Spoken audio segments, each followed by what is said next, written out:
नमस्कार दोस्तों, मैं सुधीर चौधरी और आप देख रहे हैं DKL न्यूज हिंदी।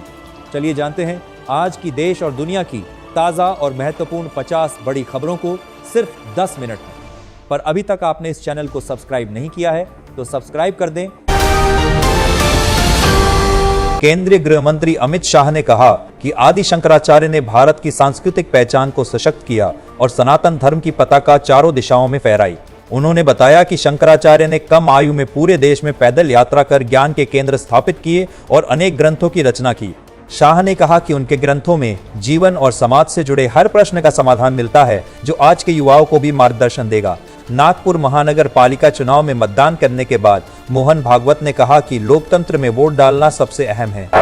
उन्होंने कहा कि नोटा का विकल्प चुनने से किसी योग्य प्रत्याशी को लाभ नहीं मिलता, बल्कि किसी नापसंद उम्मीदवार को परोक्ष फायदा पहुंच जाता है। भागवत ने लोगों से अपील की कि जनहित को ध्यान में रखते हुए सही और काबिल उम्मीदवार को ही वोट दें।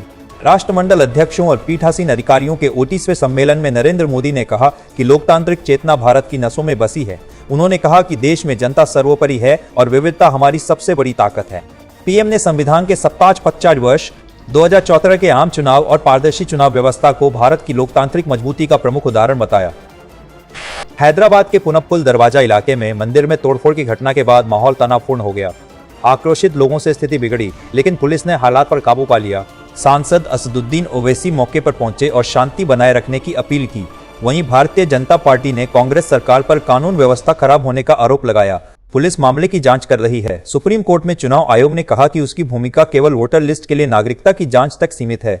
आयोग किसी को देश से बाहर नहीं कर सकता और न ही वीजा से जुड़े फैसले करता है। कोर्ट ने भी स्पष्ट किया कि आयोग नागरिकता देने वाला संस्थान नहीं है। वह सिर्फ यह देख सकता है कि मतदाता बनने वाला व्यक्ति भारतीय नागरिक है या नहीं।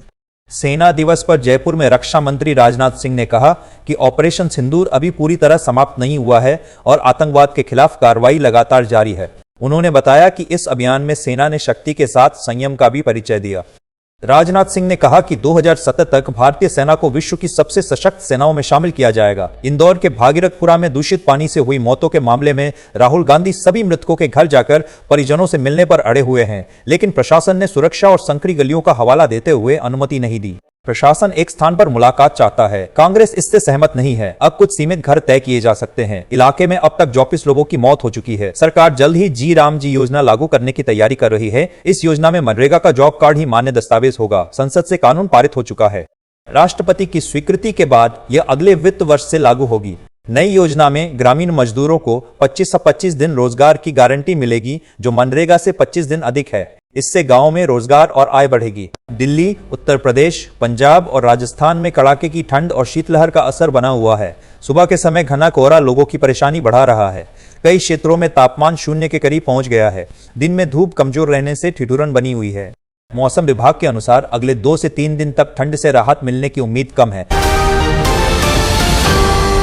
रक्षा मंत्री राजनाथ सिंह ने कहा कि ऑपरेशन सिंदूर के दौरान भारत ने केवल अपनी सैन्य क्षमता ही नहीं दिखाई, बल्कि अपने देश के स्वभाव को भी वैश्विक मंच पर प्रस्तुत किया। उन्होंने बताया कि आतंकियों के खिलाफ की गई कार्रवाई पूरी तरह सोच समझकर की गई और उसमें मानवीय मूल्यों का भी ध्यान रखा गया। अमेज़न, फ्लिपकार्ट, मीशो और मेटा सहित कुल 8 ई-कॉमर्स कंपनियों पर 9 लाख का जुर्माना लगाया गया है। कंज्यूमर प्रोटेक्शन अथॉरिटी ने यह कार्रवाई इसलिए की क्योंकि इन प्लेटफॉर्म्स पर बिना जरूरी लाइसेंस और तकनीकी मंजूरी वाले वॉकी टॉकी बेचे जा रहे थे। इसे कंज्यूमर प्रोटेक्शन एक्ट 2019 और टेलीकॉम नियमों का उल्लंघन माना गया है।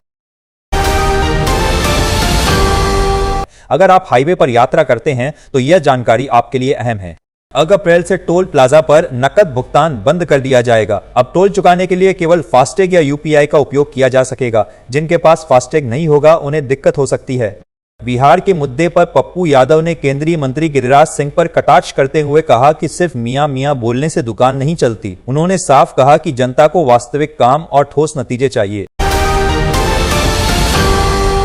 भाजपा नेता शाहनवाज हुसैन ने दावा किया है कि ममता बनर्जी आगामी चुनाव में करारी हार झेलने वाली है। उनका कहना है कि जनता अब बदलाव के मूड में है। बांग्लादेश में हिंदुओं के खिलाफ हिंसा लगातार बढ़ती जा रही है। नरसी इलाके में एक और हिंदू व्यापारी की चाकू मारकर निर्मम हत्या कर दी गई। इससे पूरे क्षेत्र में भय का माहौल है। पाकिस्तान में हालात ऐसे हैं कि आटा करीब 1680 किलो और दूध लगभग 82 लीटर बिक रहा है। कागजों में भले ही महंगाई कम दिखाई जा रही हो, लेकिन आम जनता के लिए रोजमर्रा की चीजें आज भी बेहद महंगी हैं और लोग परेशान हैं। बीएमसी चुनावों के रुझानों से साफ हो गया है कि पिछले लगभग 25 वर्षों से सत्ता में रही उद्धव ठाकरे की पार्टी अब नगर निगम की सत्ता में वापसी नहीं कर पाएगी। आईएमएफ द्वारा भारतीय अर्थव्यवस्था की सराहना के बाद बीजेपी ने राहुल गांधी पर हमले तेज कर दिए हैं। पार्टी का कहना है कि भारत को डेड इकोनॉमी कहने वाले बयान पर राहुल गांधी को माफी मांगनी चाहिए। मध्य प्रदेश में महिलाओं को आर्थिक सहायता देने के लिए शुरू की गई लाडली बहना योजना से 2.5 साल के भीतर करीब 65 महिलाओं के नाम हटाए जा चुके हैं। मुख्यमंत्री डॉक्टर मोहन यादव आज नर्मदापुरम जिले के माखनगर से 3वीं किस्त के तहत महिलाओं को 1500 जारी करेंगे। कांग्रेस के वरिष्ठ नेता जयराम रमेश ने कहा है कि जीडीपी ग्रोथ के जो आंकड़े सामने आ रहे हैं वे पूरी तस्वीर नहीं दिखाते। उनका कहना है कि महंगाई दर कम होने की वजह से विकास दर अधिक नजर आ रही है। राजस्थान के मुख्यमंत्री भजन लाल शर्मा ने बीजेपी मुख्यालय में कांग्रेस पर तीखा हमला बोला। उन्होंने भ्रष्टाचार, भ्रम फैलाने की राजनीति और तुष्टीकरण जैसे मुद्दों पर कांग्रेस को घेरा और अपनी सरकार की उपलब्धियां भी गिनाई।